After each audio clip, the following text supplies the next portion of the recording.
سمجھ رہے ہیں؟ جو مانگو وہ جو آپ کی چاہت ہے، لیکن جو ہو رہا ہے اس پہ راضی رہو.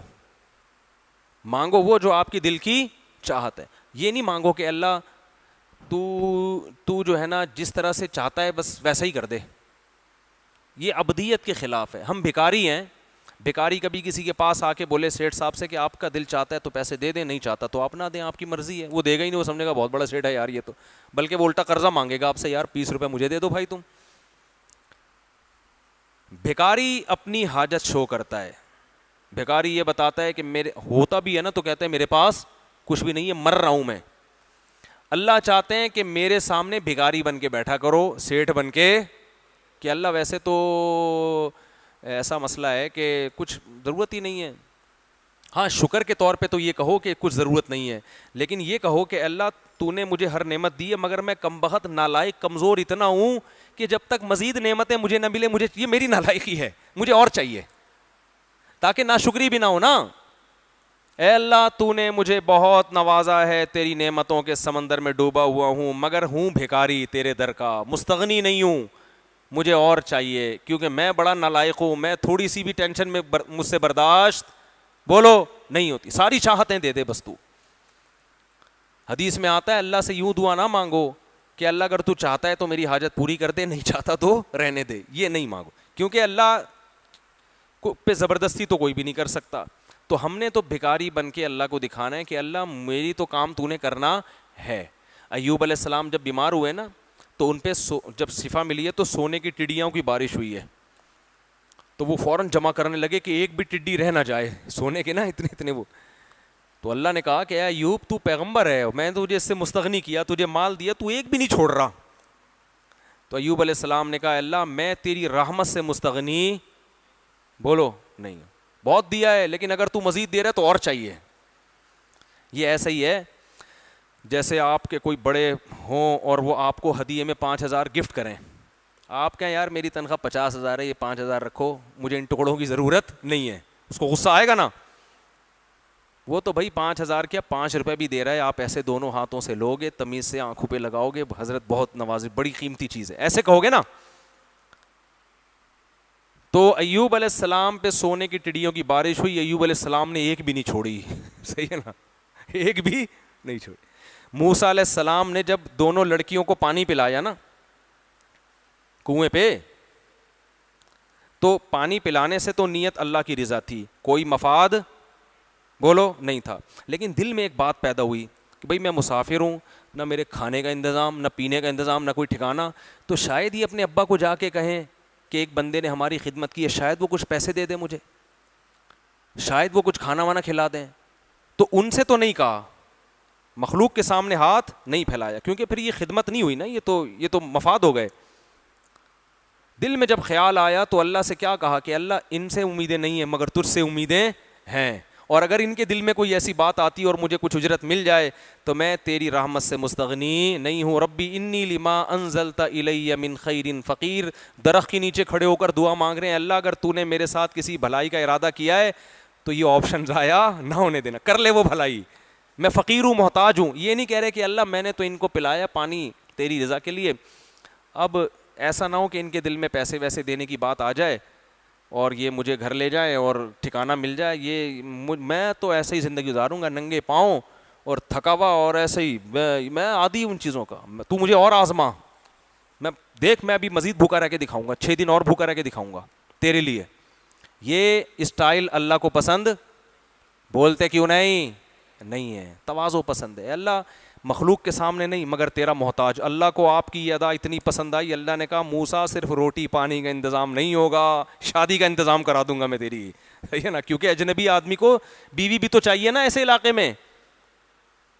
اللہ نے ایسے خاندانی جگہوں پہ حضرت موسیٰ کی شادی کرا دی اور پوری پراپر جاب کا انتظام ہو گیا، بکریاں چراؤ یہیں کھانا پینا آپ کا. 10 سال کے بعد بیوی کو لے کے جانا، فرعون بھول بھلیاں ہو چکا ہوگا، وہ اللہ نے پھر جاتے ہی فرعون کے پاس ہی بھیج دیا ڈائریکٹ. ٹھیک ہے نا. تو مستغنی نہیں ہونا ہے، سمجھ رہے ہو. اللہ سے کیا کرنا ہے؟ بھکاری بن کے مانگنا ہے. تو اللہ تیری نعمتیں بہت ہیں مگر اور چاہیے. تو کیا بات چل رہی تھی؟ ہاں لیکن جو مقدر میں ہو اس پہ راضی رہنا ہے. مل جائیں نعمتیں ٹھیک ہے, نہیں ملیں بھائی اللہ کی یہی مرضی ہے. تو اللہ کی یہ چاہت ہے, اللہ کی یہ خواہش ہے کہ میرے در کے بھکاری بن کے. دیکھو جلدی افطار کا حکم کیوں ہے ہمیں پتہ ہے؟ اللہ کی خاطر ہم بھوکے پیاسے رہتے ہیں. غروب آفتاب کے بعد اللہ کی طرف سے اب بھوکا پیاسا رہنے کا حکم نہیں ہے. اب افطار میں جلدی کا حکم کیوں ہے؟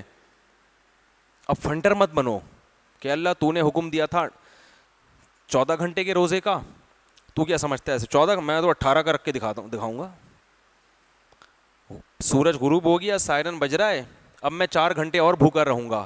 یہ عبدیت کے خلاف. یہ غلاموں کا یہ کام نہیں ہوتا, بھکاریوں کا یہ کام نہیں ہوتا. بھکاری کیا کرے گا؟ پہلے سے پکوڑے بنانا شروع کر دے گا وہ, ٹھیک ہے نا, بیوی سے اثر کے بعد اس کو ٹینشن دینا شروع کر دے گا, بیگم افطاری کا ٹائم ہونے میں آدھا گھنٹہ رہ گیا, 1 سیکنڈ بھی تاخیر ہوئی نا تو اچھا نہیں ہوگا. یہ ادا اللہ کو پسند ہے. بھائی اللہ ہم تو بھوک پیاس ہم سے برداشت نہیں ہو رہی. بھوک تو سب کو لگ رہی ہوتی ہے, نہیں لگ رہی اس کا مطلب پیٹ خراب ہے آپ کا. بھوک لگ رہی ہوتی افطاری کے وقت میں, تو اللہ نے حکم دیا, نبی نے حکم دیا, دسترخوان پہ آگے بیٹھ جاؤ تمیز سے, ٹھیک ہے نا, بیٹھ جاؤ, انتظار کرو, اللہ کی نعمتیں رکھی ہوئی ہیں. جیسے ہی سورج غروب ہونے کا اعلان ہوگا فوراً کھانا شروع کر دو, یہ بتانے کے لیے کہ ہم فنٹر نہیں ہیں, ہم تو محتاج ہے بھائی. اس لیے حکم دیا سحری بھی کرو, بغیر سحری کے روزہ رکھو گے مشکل ہو جائے گا. تو یہ فنٹر گیری اللہ کو پسند نہیں ہے. جتنا حکم دیا بس اتنا کرو, اس سے زیادہ فنٹر بننے کی کوشش نہیں کرو. بعض لوگ ایسے فنٹر بن رہے ہوتے ہیں, ایکچولی ہم تو افطاری میں صرف ایک کھجور کھاتے ہیں اور ہمیں تو میں کہتا ہوں آپ کو یہ تکلف کی ضرورت کیا ہے کھجور کھانے کی؟ کیا خیال ہے؟ آپ کو نیمبو چٹا دیا کریں گے ہم آپ کو تھوڑا سا, اتنا کافی ہے. بعض لوگ ایسے مجاہدے کروا رہے ہوتے ہیں نا, میں کہتا ہوں بھائی ہم تو کھاتے ہیں تمیز سے یار, ہاں غلط چیزیں نہ کھائیں, ٹھیک ہے, مزہ آتا ہے خدا کی قسم, ہر لقمے پہ مزہ آتا ہے, ایسا رگیں تر ہوتی ہیں. ہمارے نبی کیا دعا مانگتے تھے افطاری کے بعد؟